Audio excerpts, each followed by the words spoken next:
Good afternoon, my dear students. This is Mosmi ma'am, and today we will complete our lesson number 2, that is living things depend on each other. As we have already read up to page number 228, so today we will start from 229, forest and forest communities. Forests are home to different tribal communities in our country. The tribals depend on forest products such as gum, wild fruits, edible plants, medicinal plants and honey to earn their livelihood. अब देखो forest जो है उसमें बहुत सारे tribals जो होते हैं वो रहते हैं, ठीक है। और जो ट्राइबल्स है वो लोग सब फॉरेस्ट के जो प्रोडक्ट्स होते हैं उसके ऊपर, उसमें क्या क्या होता है, gum, wild food, edible plants, medicinal plants and honey, ठीक है। इन सब के ऊपर उनकी जो जीवन शैली है वो डिपेंड करता है। They use plants from forest as food and to treat diseases. They also collect dry wood from forest to cook food. अब देखो ये लोग जो ट्राइबल्स जो होते हैं ये लोग फॉरेस्ट से प्लांट्सों को कलेक्ट करते हैं और उसको ही अपना खाना, उससे ही अपना खाना बनाते हैं, खाना खाते हैं और अपने जो डिजीज़ होते हैं, जो बीमारियां होती है उसको भी ये लोग क्योर करते हैं। और जो सूखी लकड़ियाँ उनको मिलती है फॉरेस्ट से, उस लकड़ियों से वो अपना आग, चूल्हे में आग जलाते हैं ताकि खाना बना सकें।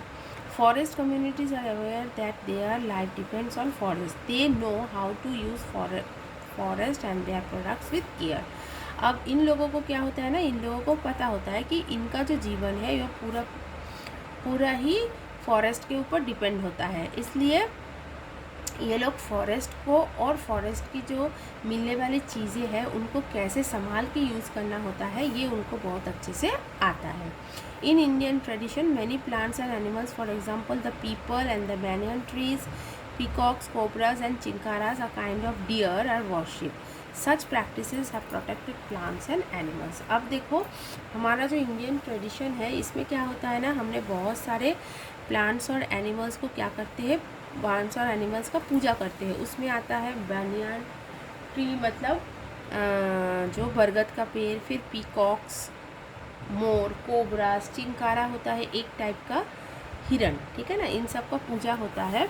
तो क्या होता है, इन सब की पूजा करने के कारण हम इन लोगों को कोई नुकसान नहीं पहुंचाते, इसके वजह से ये प्लांट्स और एनिमल्स प्रोटेक्टेड रहता है। नेक्स्ट है destruction of forest. Human actions have destroyed many forest. Land which once had a rich variety of plants and animals has become barren. Cutting trees in large numbers, clearing land for agriculture, constructing large dams, the roads and industries have damaged forest areas. Pollution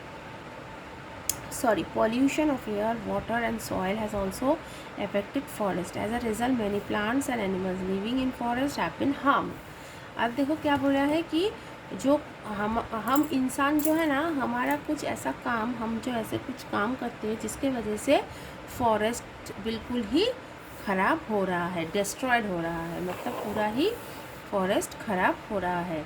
उसमें देखो क्या है, हम लोग क्या करते हैं कि बहुत सारे फॉरेस्टों को देखो, ऐसे पेड़ों को, फॉरेस्ट में जाके पेड़ों को काट देते हैं, ठीक है ना, जिसके वजह से क्या हो जाता है, बहुत पूरा फॉरेस्ट जो है वो एनिमल्स और पेड़ों के बिना ही बिल्कुल खाली हो जाता है, ठीक है।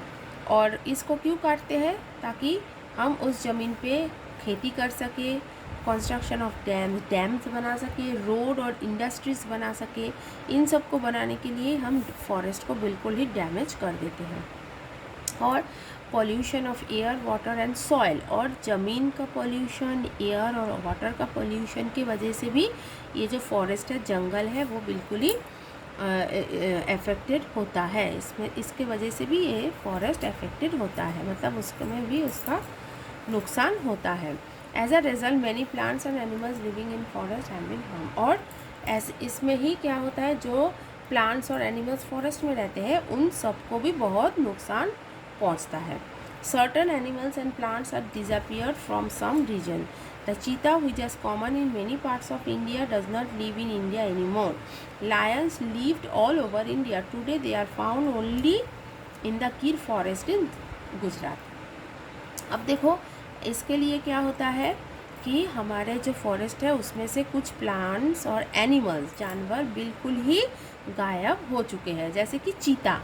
ठीक है। चीता पहले हमारे इंडिया में बहुत सारे जगहों पे मिलते थे, लेकिन अब इंडिया में बिल्कुल भी नहीं मिलता है। ऐसे ही लायंस जो शेर है, शेर भी हमारे इंडिया में बहुत जगह पे मिलते थे, लेकिन आजकल सिर्फ गुजरात के ही जो गिर फॉरेस्ट है, ओनली गुजरात के गिर फॉरेस्ट में ही आपको शेर देखने को मिलेगा, बाकी और कहीं पे भी आपको शेर नहीं मिलेगा। ठीक है। The snow leopard and musk deer too are struggling to survive in the Himalayan region. If forests are not protected, many types of plants and animals will vanish from our country. अब देखो, ये जो snow leopard और musk deer है, इन लोगों का भी संख्या बहुत ही कम हो गया है। कहाँ पे? हिमालयन रीजन में। ये लोग भी अपने आप को बचाने के लिए बहुत लड़ाई लड़ रहे हैं। ठीक है। और अगर हम लोग फॉरेस्ट को नहीं प्रोटेक्ट करते हैं, फॉरेस्ट का रक्षण नहीं करते, मतलब उसको बचाने के लिए, उसको सेफ करने के लिए अगर हम कोई एक्शन नहीं लेते हैं, तो हमारे देश में से एक दिन बहुत सारे प्लांट्स और जानवर बिल्कुल ही गायब हो जाएगा। ठीक है। Now page number 230, how can we protect forest. अब हम कैसे फॉरेस्ट को बचा सकते हैं? To protect a forest both is plants and animals must be protected. अब आपको पता ही है फॉरेस्ट में दोनों चीज़ होते हैं, एक तो एनिमल्स, एक है प्लांट्स। तो अगर फॉरेस्ट को बचाना है तो हमें प्लांट्स और एनिमल्स दोनों को ही बचाना पड़ेगा।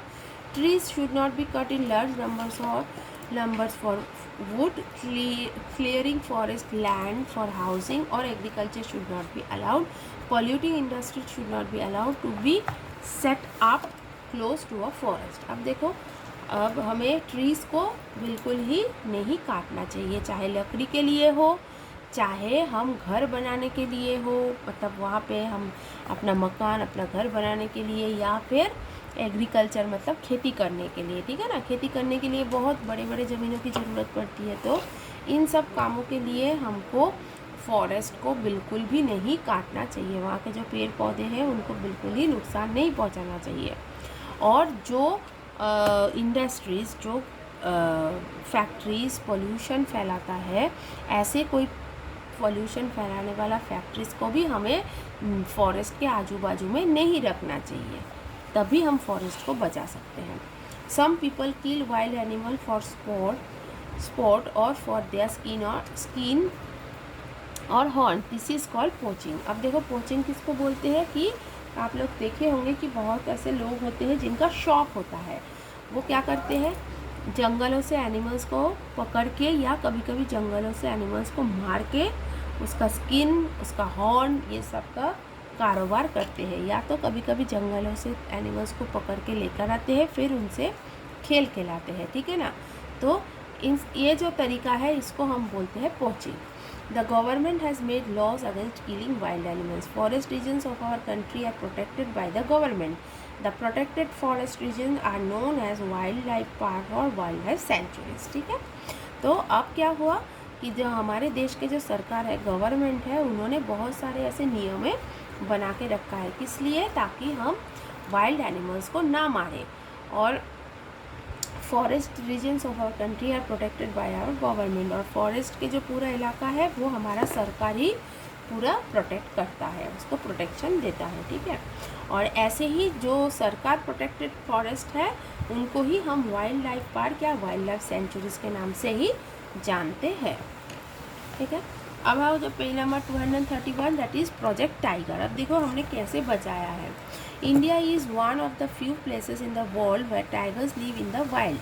Today very few tigers live in the forest of India.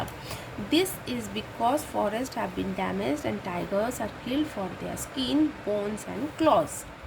ठीक है। अब क्या हुआ, India is one of few places in world. जब इंडिया में, मतलब पूरे दुनिया के बहुत सारे देशों में से इंडिया एक ऐसा जगह है, एक ऐसा देश है जहाँ पे टाइगर्स मिलते थे, बाघ। ठीक है ना, बाघ मिलते थे। लेकिन आजकल क्या हुआ है, आजकल ये हमारे इंडिया में बहुत ही कम बचे हुए हैं। हमारे इंडिया की जो जंगल है उसमें बहुत ही कम टाइगर्स बचे हैं। ठीक है। और ये किस लिए हुआ है?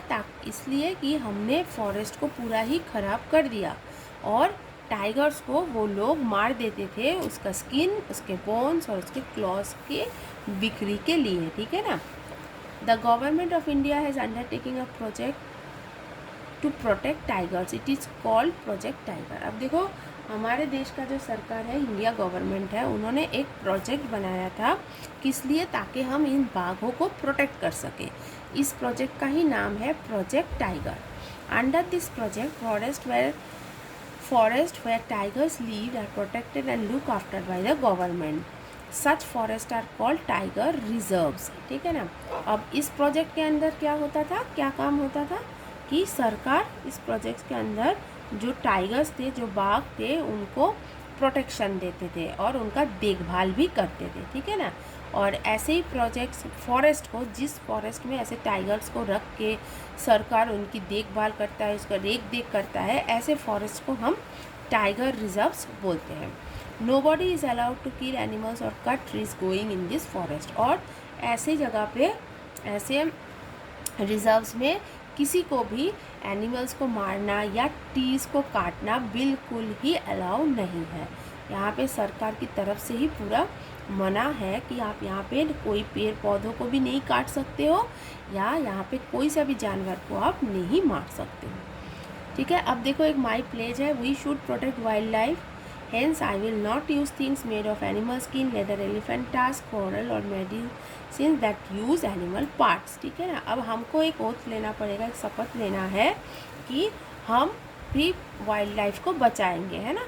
हम भी वाइल्ड लाइफ को प्रोटेक्ट करेंगे, क्योंकि इस दुनिया में जितना हक हम लोगों को है जीने का, उतना ही हक इन एनिमल्स को और ये जंगलों में रहने वाले जीव जंतुओं का भी है। तो इसलिए हम क्या करेंगे ना कि हम कभी भी ऐसा कोई चीज़ जो कि एनिमल की स्किन या लेदर से या एलिफेंट के टास्क से या कोरल्स और मेडिसिन्स, ऐसा कुछ जो एनिमल के पार्ट से बनता हो, हम ऐसे चीज़ों को कभी भी इस्तेमाल नहीं करेंगे। अगर हम लोग ऐसे इस्तेमाल नहीं करेंगे तो फिर क्या होगा कि इनको जो लोग मार देते हैं, इनकी जो शिकार करते हैं, उसका भी बहुत कम हो जाएगा हमारे देश में। और फिर हम अपने जंगलों को और उसके साथ साथ हमारे जंगलों में रहने वाले जीव जानवरों को भी बचा सकते हैं।